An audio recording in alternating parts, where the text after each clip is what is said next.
This is so hot and spicy. A parent wrote to the advice columnist at Vogue saying that she hates her teenage daughter's new friend. Wow. She says the girl is rude, she's always on TikTok, and she has taught her daughter swear words. Does this mom not know what being a teenager is?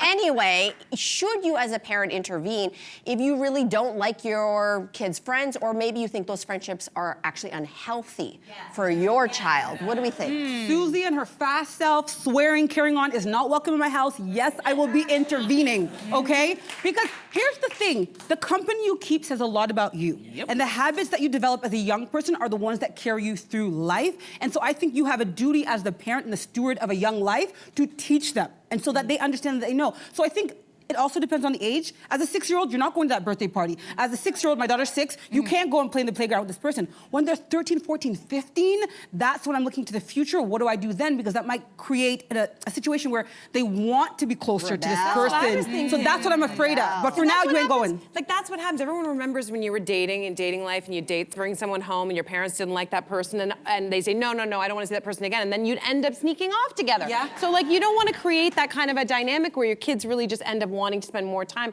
I think what I would do in this situation, I mean, assuming that it's not like dangerous behavior, really, really bad. If it's just somebody I don't like, don't trust, thinks bad influence, I would probably just plant the seeds. It's like, you know, how do you feel after you get together with so-and-so? You know, I noticed that you seemed a lot happier when you were with this other friend the other day. Is that something I'm reading? And like, even if they kind of are like, no, Mom, you didn't get it right, I think eventually it'll sink in. You're so nice, Cynthia. Well, the thing is, nice. I'll just say this. Thinking the same thing. You have to encounter bad personalities throughout your entire life. So where else are you going to learn how to manage those relationships? That's where I want to jump off. I mean, I'm going to take a hard stance on this, and I'm not quite there yet, so talk to me again in a couple of years.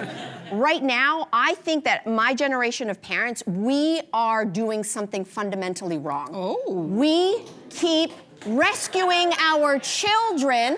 We are rescuing our children way too much. Now, when I say rescue, we are diving in before there's a real problem. A kid swearing, big deal. I don't like it. She's on TikTok. I don't like big it. deal. You know, we do have to take a cue. We do, because it sounds like you're maybe hearkening back to our parents' generation. Yes. The way my parents raised me was they were so busy working to put food on the table. We raised ourselves half the time. Did they care? Of course they care. But you know what they also let us do? Screw up. There was a lot of times when you didn't have phones. We had to actually run off and play with friends. And you know what you get to do? You get to learn by making mistakes, by falling on your face. I think by 14, 15, 16, there's a time when you have to realize, you stop trying to rescue them from everything bad. You have to learn some lessons by yourself. Listen, that is so interesting to hear, because I'm hearing my mother's voice, because this may be a cultural thing, but if my mother didn't like one of my friends, she told me directly. She's like, you see your little friend Susie? Don't bring her back in my house. I don't like her. And what she was doing was saying, you're a child and you don't have discernment yet. You're just so happy to have a friend that you're missing all the cues. But as an adult who's in charge of taking care of you, I'm picking up on those cues. How did you learn the discernment? Over time. But that took... But with some bad friends? No. With experience, with all life. Your friends were great. Wait. With life, no.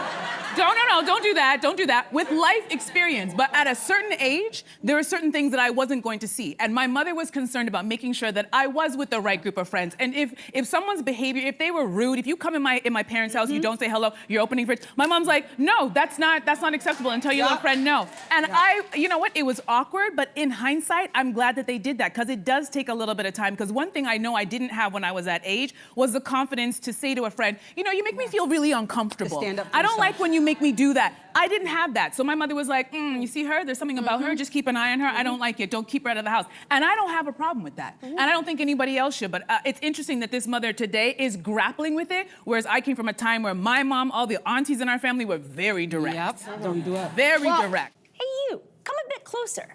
We've got so many more must-see interviews, spicy debates, lifestyle tips, and pop culture moments.